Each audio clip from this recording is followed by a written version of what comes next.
Hey everybody, this is OK Day here, back with another infinite Ballionaire combo on the Danger Wheel. The Danger Wheel is a new map that I'm trying because we have basically exhausted everything we can do on the pyramid map.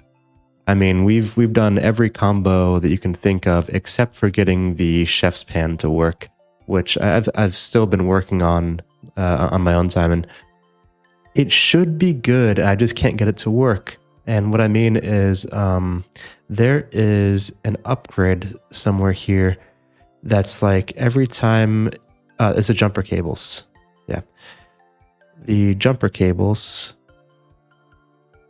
every time you place a new limited trigger, everything around it gets new charges.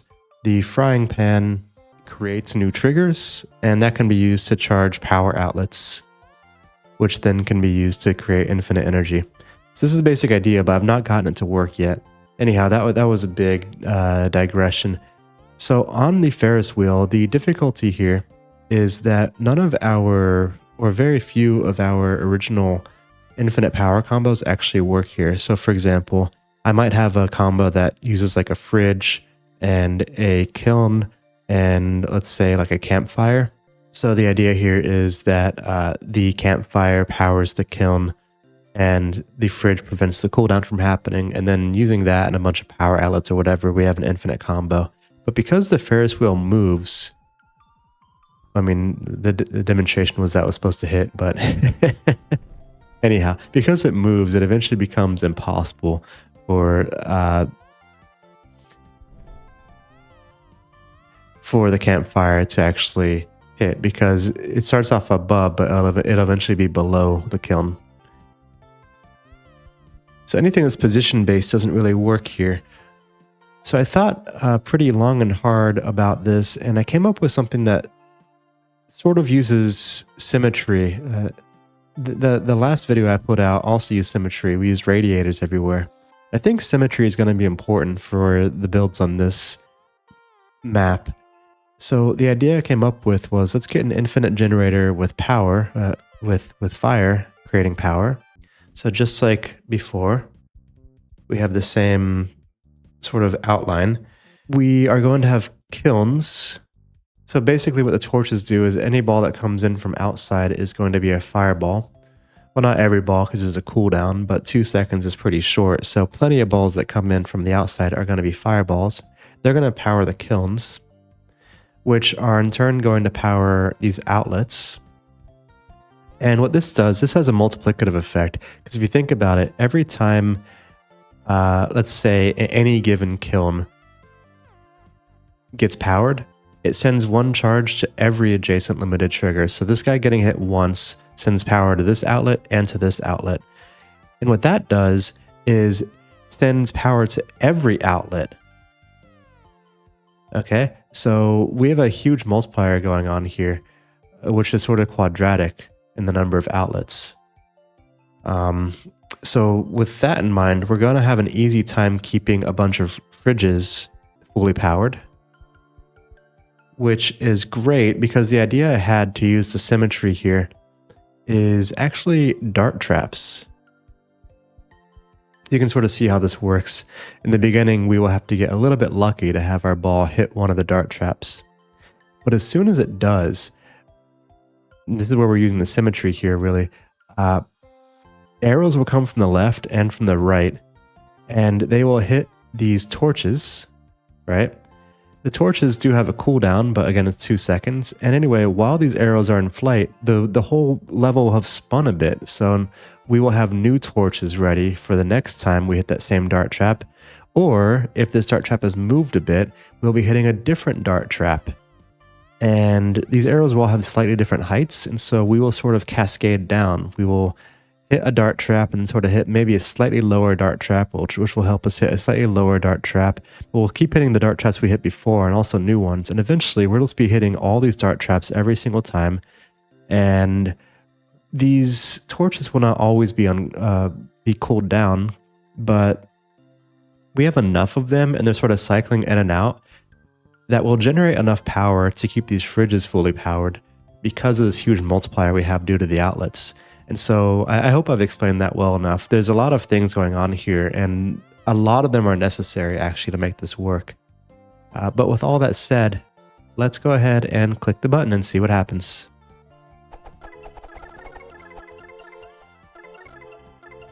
Ooh, okay. I think we came close to hitting 0 power. In fact, some of these fridges went to 0. So you see just how necessary it is to have all these pieces working. We are barely hanging on here. So it's very important actually that we're spinning around like this, and that new torches are always available to us, even if not really that much.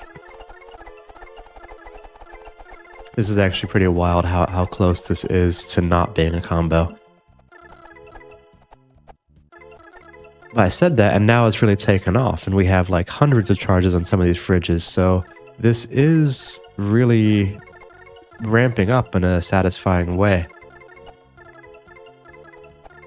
I do worry that if this fridge and this fridge both get to 0, then that will deactivate this furnace, and you know, that will be sort of the beginning of a downfall. But it looks like that hasn't happened yet. Very cool. Now, I actually... Oh, there's a furnace that went out. There's another one that went out. That's exactly what I was talking about just now. And I think furnaces have a 30-second cooldown. And we've also... One of these dart traps has gone on cooldown because we've used up all of these fridge charges.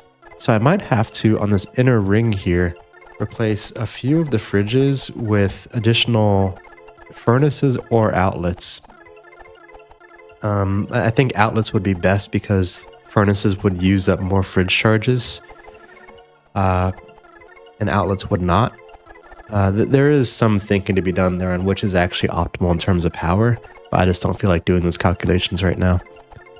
I am actually not sure though if this will last forever, so what I'm going to do is not 2x this, but 4x this. That's right, I got a mod, and the mod allows me to go 4x speed. So I'll come back in like 15 minutes and see what this would look like in an hour. Or, ooh, that was close. It almost fizzled out. Yeah, I'll come back in a little while. All right, I'm back, and it looks like this did fail. Yeah, I figured it might. I wonder what the failure mode was. Let's see if we can do some archaeology here. All the fridges have charges. But what must have happened is that eventually, so it wasn't the kilns that gave out first. It must have been the dart traps themselves that gave out. Actually, it's not clear because they could have gave out and then gotten power later, but it was too late. So what I want to do is give myself more power outlets. Yes, more power outlets, so the fridges have more power, and not more kilns, because that will take more power from them.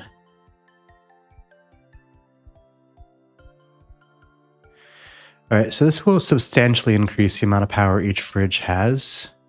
There are sometimes issues with a refrigerator charging up 2 different adjacent triggers at the same time, so I am worried a little bit about that. In fact, it might have been better to have these spaces that are adjacent to 2 dart traps be where we put the fridges, so that if one fridge misses this dart trap, the other one would hit it. Let's actually do that. So what I want is the fridges to start there and go by 2s. And let's have these outlets go by 2s. So now every time we hit a kiln, we charge... Well, this kiln charges 3, this kiln charges 3. They might all be adjacent to 3 outlets. That's instead of the 2 that they were next to. This does not just give us an increase of 50% power. This gives us a lot more than that because every outlet feeds every other outlet. So this new guy actually feeds, every time he gets power from a kiln, every single one of the other outlets gets a power. hopefully I've set this up well. I'm going to try this one more time and see if we go infinite. Oh, I should have turned it off 4x speed. Just so we could see what it looks like. Okay, that number got down to 100. That's 200, 200, 200, 500, 150. Okay, that's 200 now. Our lowest fridge is 150. They seem to be going up in number. We have one over 1,000. This one is the lowest still. I wonder if there's a reason that one's lower than the rest. Oh, it's powering 2 kilns. There's got to be another fridge somewhere that's doing that as well, though. It's just the runt of the litter. Well, in any case, let me actually 4x this now that I'm convinced this is at least not horrible. And we'll come back in a little while and see if we are still going. Alright, and we're back once more. Well, this does look infinite. We have almost 150,000 bonks. Let's go ahead and put it back at a slower speed. Oh, there's actually hotkeys. Does that actually work? Yes, that's great. Cool. Okay, anyway, even at 1x, we can't see this. Maybe at 0.1. That's just wild. This reminds me of that scene from the movie 300. Yeah, I feel like the danger wheel is going to be very, very tough to replicate what I did with the pyramid. Even this combo, which should have been a lock, was sort of tentative and almost didn't work. And there was no space left over. In the pyramid, I've got combos down to using like 1/4 of the squares, or the slots. So we'll see how far we can take this, but I actually don't have faith that I can do many more things that are of interest with this map. So if you have any ideas, please feel free to leave them below. And I guess while I'm on the topic, if you enjoyed this video, please do like, comment, and or subscribe. It helps tremendously, especially because this is a smaller channel and the algorithm is still trying to figure out where to place me. So I appreciate it if you do so. Anyhow, that's all I got for you today. So thanks for watching. Bye.